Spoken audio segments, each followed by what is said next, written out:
Here I am, officially 6 weeks out from my first half marathon. What we're doing in this video is going to be twofold. If you watched my previous video, you know I did a deep dive on the bacon diet. This video is going to be a real-time application of me doing that exact diet so that I can get ready for this half marathon. Now, included in that, I do make some tweaks and changes that are going to suit my own personal needs. We'll cover that when they do occur. If you haven't watched my breakdown on the bacon diet, stick around after this video, watch that one next. It's going to put the whole picture into perspective. In this video, I may not do that much explaining, but I'm going to show you guys what I'm actually doing. Explanations are in that video. On top of that, point number 2, I want to show you guys the progression of everything that I've done, where I started and how I got to where I am right now. This video is going into my spring training playlist. At January 1st, I officially capped off my winter bulk and I started cutting. I started out at 213 pounds. This is coming off of a very aggressive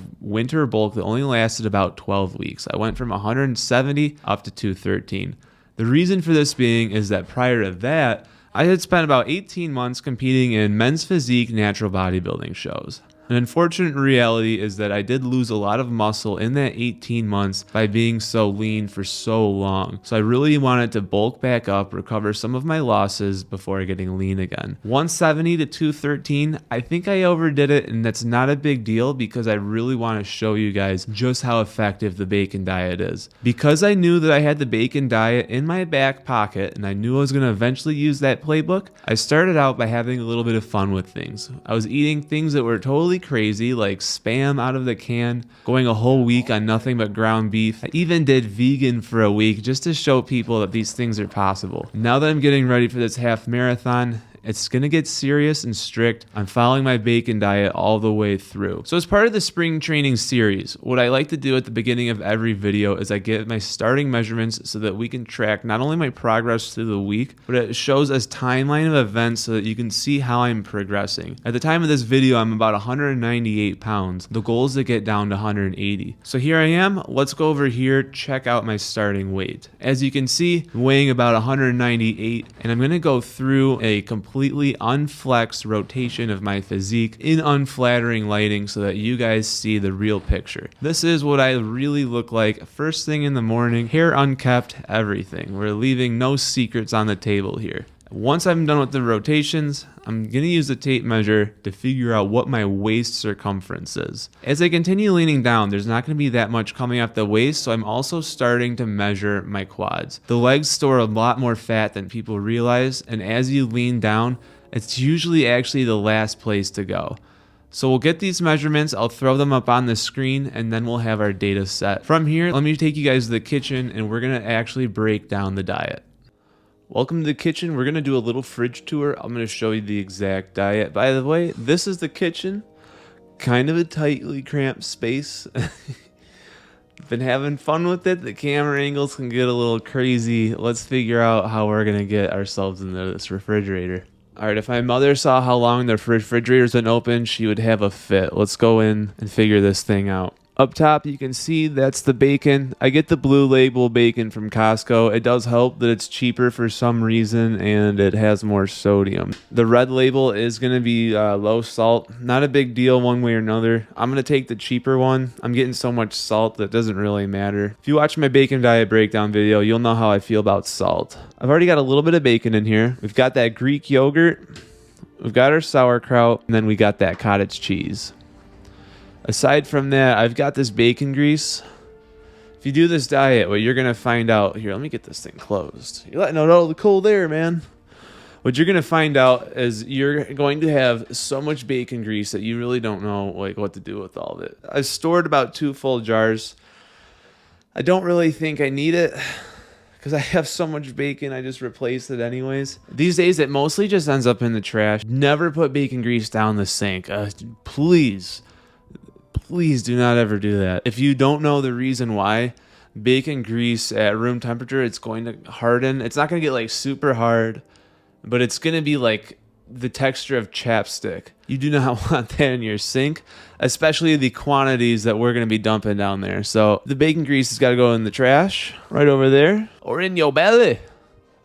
But be careful. I mean, calories are still calories. You don't want to just be drinking bacon grease. It's great being on keto, but it doesn't just magically mean that you can eat as much as you want. You still have to be really careful about portions. There are going to be some dry goods that I have. Let's take a look real quick and see what those are going to be. By the way, when I say I'm going through sardines, guys, I am not playing around. So these right here, chicken of the sea, these are the sardines I get. I had to start ordering these in bulk. Here in Michigan, we have Kroger's. If you're on the West Coast, it might be known as Smith's. Down south, they're called like Dixie's or something like that. But anyways, sardines and water.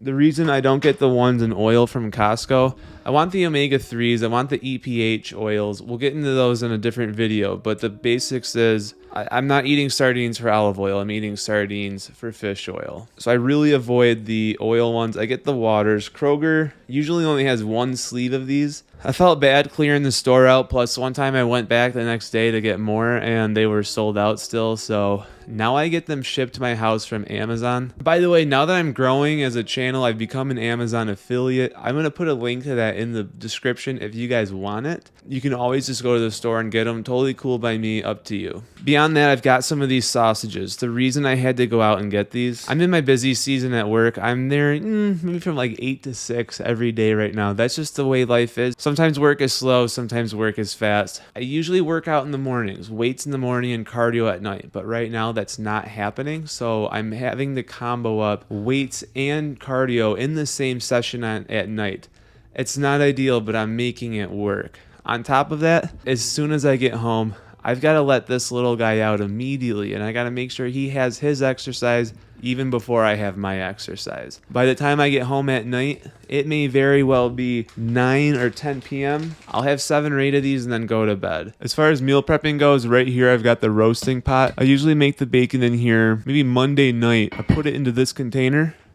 I keep it in the refrigerator at work. I'm having bacon all week. Ideally, I'd like to be having bacon at night, but for now I'm doing sausages until, I'm able to get a little bit more time. I do like having hot bacon on the weekends. That's no problem. Now, the good news is at work this week, I actually stuck to my diet all 3 days in the office, which can sometimes be challenging for me, so I'm glad I did that. That means that if I do want to have a little bit of fun this weekend, go out with friends, get a meal, that is an option. I'm not automatically going to exercise it, but it's on the table. What I like to tell people is if I have 21 meals a week, if I can get 17 or 18 of them on point and part of the plan, that means those other 3 to 4 meals, I got some leeway to kind of cut loose a little bit and have fun. That doesn't mean I'm having cheat days. It just means I might have like a cheat meal. So maybe I have bacon in the morning, but if I'm with friends, go out for a pizza, it's not the end of the world. It just makes weight loss slower. And in the context of me training for a half marathon, the honest truth is whatever carbs I do eat, it's just going to get used up in my run. Now, this is something I really want to stress the importance of. Depending on your own body weight, you may not need any carbohydrates at all. If you're over 250 pounds, you don't need carbs. Carbs are for exercise. If you're 250 pounds or heavier, I don't usually recommend doing cardio. Your body's not really ready for it yet. It is incredibly taxing on your joints carrying that much weight and doing exercise. But instead, I recommend if you are of that weight, just go purely bacon. Maybe you can have a little bit of fiber on the side, but you don't really need all the carbohydrates. Once you get lean down and you're like me, right now I'm about 13% body fat. For me to be able to maintain good levels of exercise, I do need small amount of carbohydrates at times. The goal for me is that when I'm not active, I want to be in ketosis. And as soon as I start working out, I want just enough glucose for me to be able to rapidly strike in my exercises. This is not only for weight training, but also running. If I'm going for a run, I like to have 10 grams of glucose for every mile. And I can either do that with like Gatorade or, dextrose, pure sugar. All of that can work. I put it in my water, drink it, and I'm good to go. So if I do 4 miles, it's going to be 40 grams of sugar, which is 160 calories. I'm not worried about those calories because I will burn those off through exercise. But I really do want to stress, if you're not moving, you don't need the carbs. So this is the plan for the week. I'm targeting 2 pounds of bacon every day, or I'm having the sausages as an alternative if I need it. I'm going to be having blueberries. Oh, I didn't even show you guys the blueberries. A few moments later. By the way, I forgot to show you guys the freezer. Here are the blueberries. I've got like 5 or 6 bags of these. 700 calories per bag. Try to have this every 2 or 3 days. Other than that, I've got my Greek yogurt, cottage cheese, and the sauerkraut for probiotics. That's going to add about 150 calories per day. The rest can come from blueberries. If one of those bags of blueberries in the freezer goes 3 ways, it's about 250 calories per day. I should be able to pretty accurately target about 1,800 calories, and then any glucose I add to my water will give me about another 100. We're looking at pretty close to 2,000 calories per day, give or take some wiggle room. And that's assuming I stick to the diet for the full duration of the day and I'm not, having a dinner with friends. Hasn't happened yet. I'm open-minded to it. That's going to be the plan. Now I'm going to go for a run. I'll show you guys what my running strategy is, and we'll wrap up. I'll cover electrolytes. The electrolytes are super important. I'll show you guys exactly how it's done. While I take you guys on this run, I'm going to fix up this bowl of blueberries, and I'm going to explain my running program. But first, let's break down why the blueberries are so great. What I've got here is a bowl, a spoon, and a food scale. Now, just like my favorite science teacher, Walter White, I too have a second cell phone. Let's begin by zeroing out the bowl. 1 cup is 140 grams, 70 calories. So if 70 calories, 140 grams, this bowl being 304 grams, that puts that at roughly 150 calories for this entire bowl. So I'm going to go over my running program. I'm going to eat this as I go. By the end of this, I should look like the Joker, blue lips and everything. If that happens to you, baking soda and a toothbrush, wipe that out pretty fast. Because these blueberries are frozen, what this allows me to do, it takes a very long time to eat this. In fact, if you were to start this video over from scratch with your own bowl of frozen blueberries, you would more than likely still be eating them by the time the video is done. You can't just chow down. If these were room temperature, sure, you could delete this bowl in like 20-30 seconds. But with this, you kind of have to go one berry at a time. And it's like having hard candy mixed with ice cream. 150 calories for this whole bowl. If I make a second one, that's only 300 calories. If I say that I'm having these every other day, it's probably because I'm going for refills. On to the running structure.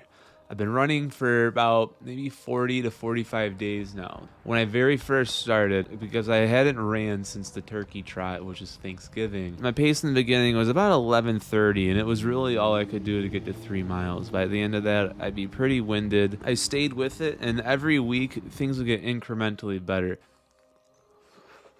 By the way, I might actually let these thaw. My teeth are getting cold. So when I finally got to 3 miles on a daily run, the plan was just to push 1 day a week going to 4. But I was progressing fast enough that I actually started pushing like every single day to like 3.5, some days 4. I'm at a spot right now where I'm basically running 4 miles per day minimum with a lot of wiggle room to increase that. Multiple times this week, I actually went for a full hour on the treadmill. My plan for Saturday, I would like to be able to run 8 miles. I did 7 last Saturday. 8 miles this Saturday would put me really nicely on track. If I can increase by 1 mile every week, ideally by maybe like June 7th, I'd like to be able to go out and very comfortably run maybe 10 or 11 miles. The half marathon is on June 15th.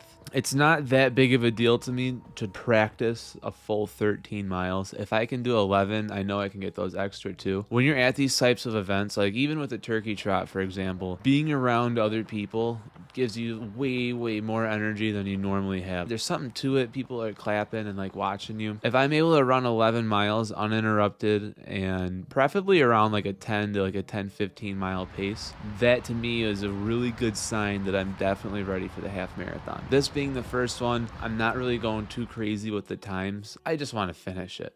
I want to finish it without walking. So that's basically it. Somewhere on the screen, I'm going to put my steps for the week, and you're going to see that I'm averaging pretty close to like 10 to 12 miles per day. That's combined with running and walking. If your goal is to lose weight, this might sound a little controversial, but doing a 15-minute walk around your neighborhood, it's not doing anything. It would be kind of like if you worked at McDonald's and you clocked in, you threw some fries in the fryer, and then you immediately turned around and clocked out. On paper, did you go to work that day? Well, you can tell people you did, but did you get anything done? Did you get paid? I would say no. So when you do something like walk for like 15 minutes around the neighborhood, I feel like it can almost do more harm than good. You're patting yourself on the back for something that didn't happen, and then you're filled with disappointment down the road when you don't see any progress. If you're going to walk for a while. I tell people 5 miles a day is not your goal. 5 miles a day is a minimum. If you look at your phone at 10 p.m. and you see 4 miles, you better get outside and start walking. If your goal is to lose weight, I think the sweet spot is about 7. 7 miles of walking translates to about 700 calories. That's a pretty good energy expenditure. Of course, you can go further. The more you can do, the more you're gonna get.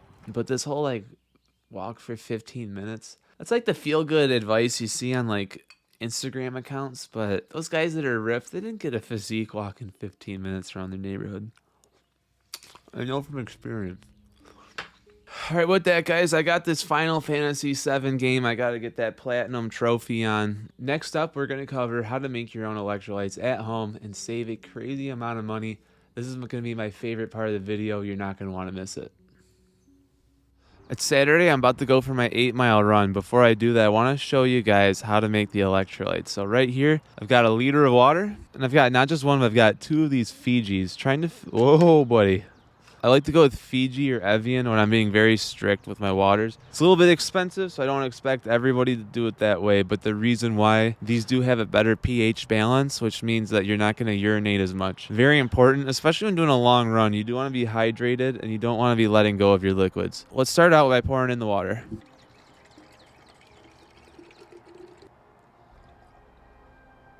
All right, there we go. With 1 liter of water, we've got the hydration taken care of. The next thing we want to do is going to add salt. We want to add 1 gram of salt for every liter of water. The great news is a 1/4 measuring teaspoon is exactly a gram. At least it is for salt. This is going to be great. We're going 1 scoop into the water. Next up, after the salt, we're going for potassium chloride. You usually want the ratios to be 2 salts for every 1 potassium. Because a 1/8 teaspoon on this thing is 365, I'm not going for the full thing. Instead, I'm going to do about a hat. Now, with the potassium chloride, it asks you to use a 1/8 teaspoon. I don't have one of those. I'm not even sure that they make them. So what I'm going to do is I'm going to fill this thing a little bit above halfway, but I'm not going for a full 1/4 teaspoon. That would put us over 500 milligrams of potassium. That's a half. I'm going to put just a tiny bit more in. It doesn't have to be this extreme, but you really want to make sure that the potassium is not going over the salt. That right there should do it. The final thing we want, magnesium sulfate. This I'm not too strict with. You want to go for 200 milligrams. So I just take a pinch and I drop that in. That's going to be good enough. You only really need magnesium to cap out at 500 milligrams per day. So 2 of these is fine. If I were to make a 3rd one, magnesium wouldn't be necessary. And the big reason for that is you don't really urinate out magnesium quite like you do with sodium and potassium. So like I was saying with the sardines earlier, now that I'm part of the Amazon affiliate program, if you do buy these through my links, I do get a small amount of commission from that, but otherwise you can buy all of these at the grocery store. However you want to do it, I won't be offended. As an extra, I did meet up with a friend for breakfast this morning, and when I was there, I did have pancakes. So I've already done my carb load before the run. Bear in mind, I'm running 8 miles today. So for me, the carbohydrates do come in handy. If I didn't have that, I would have put about 80 grams of dextrose into this. I like to do 10 grams per mile. So if I'm going to run 8 miles, I'll get up to 80.